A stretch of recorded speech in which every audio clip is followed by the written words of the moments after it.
It's time for On Point, where we speak to experts to delve deeper into some of the key issues in the spotlight right now. As we just saw at one of the most recognized music awards in the U.S., K-pop stars took home awards. BLACKPINK had a big year in particular, with member Lisa winning the Best K-pop category as a solo artist over K-pop sensation BTS.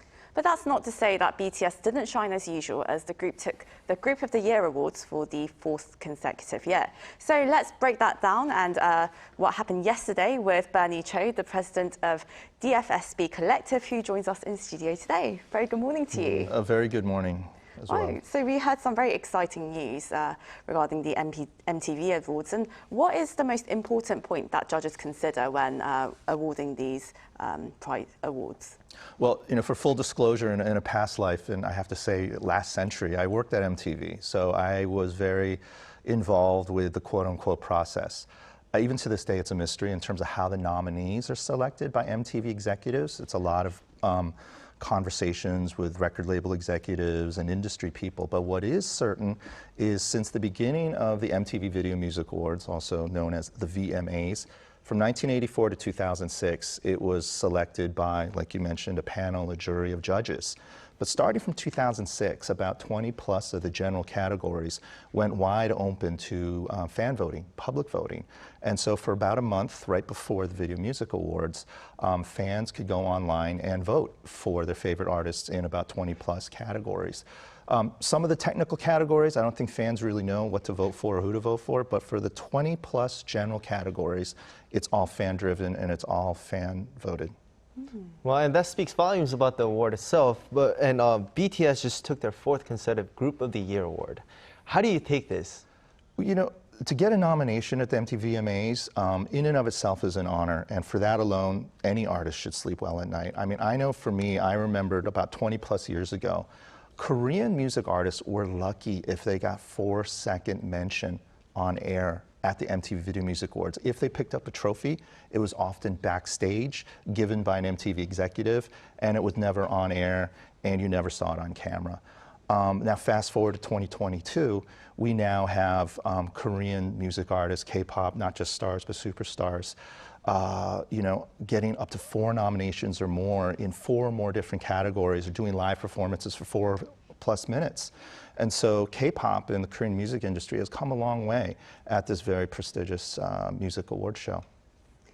And while BLACKPINK was very much in the spotlight, they won a prize in the new category, the Best Metaverse Performance. And member Lisa, she also scooped up an award for the Best K-pop as well. So what do you think really attributed to the band's recent success? Well, if we break down that question into 2, because that's quite a bit all at once, especially this early in the morning. The Best Metaverse Performance category is really interesting because I think it really should have been reclassified as Best Metaverse Performances by artists from HYBE. 4 of the 6 nominees were actually HYBE or HYBE-related artists. You had BTS, BLACKPINK is YG, but HYBE is a major shareholder of YG, so I throw them in there. And then you had Justin Bieber and Ariana Grande. So an impressive, results from HYBE and HYBE-related artists. And then in terms of, and it was really interesting because that particular performance, BLACKPINK, the virtual, that was done on PUBG. And for older fans out there, PUBG is not a place where you go grab a beer. It's Players Unknown Battleground. Disappointing. Yeah. So for gamers out there, this show literally just happened a few weeks ago. This particular metaverse concert happened right when the voting started. So for them to win on such short notice was very impressive.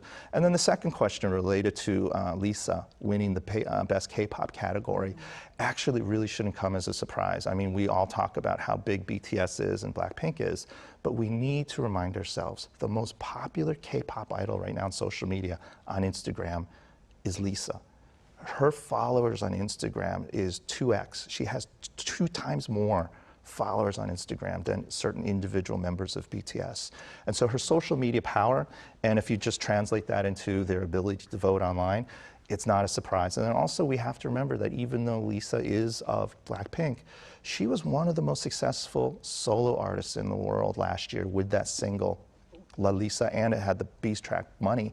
And so just based on that alone, it really wasn't a surprise to a lot of industry people that that particular song, and more importantly, that particular video came out on top. Wow. And we want to move to 17 now. It's well, they aren't up and coming, but for many of people who are not following the K-pop scene may have heard them for the first time as they took home some awards as well. Now, will they be able to maybe replace, I don't know about replace, but kind of fill the void of BTS's absence? Wow, that's a tough question. I mean, I think we have to remind ourselves that BTS, their success is generational. And so for any band to be compared with BTS, I think honestly is unfair. 17, granted they're on the same label and management as BTS, but the reality is I think 17 might be the biggest K-pop boy band in the world that we don't know about or talk about enough. Last year, they had 2 albums among the top 10 best-selling albums in the world, CDs. And just this year alone, they've already had 2 albums debut in the Billboard 200 in the top 10. And right now, they're currently on a world tour, selling out arenas. And so for 17 to be nominated, but more importantly, win in the categories that they did, isn't a surprise. And I think we're going to likely see more of it. But moving forward, I think that with BTS currently on hiatus, we're going to likely see, I think, not one band fill that gap, but I think we're going to see many artists, be it boy bands, girl bands, or solo acts, fill in that very large gap. And again, the BTS members themselves are doing solo gigs and solo projects right now, so they might end up filling for themselves as well. Right. Well, I'm afraid that's all the time we have for you today, but hopefully we'll be able to speak with you again soon if you can make time for us. So thank you so much for joining us in the studio today. Thank you. Thank you.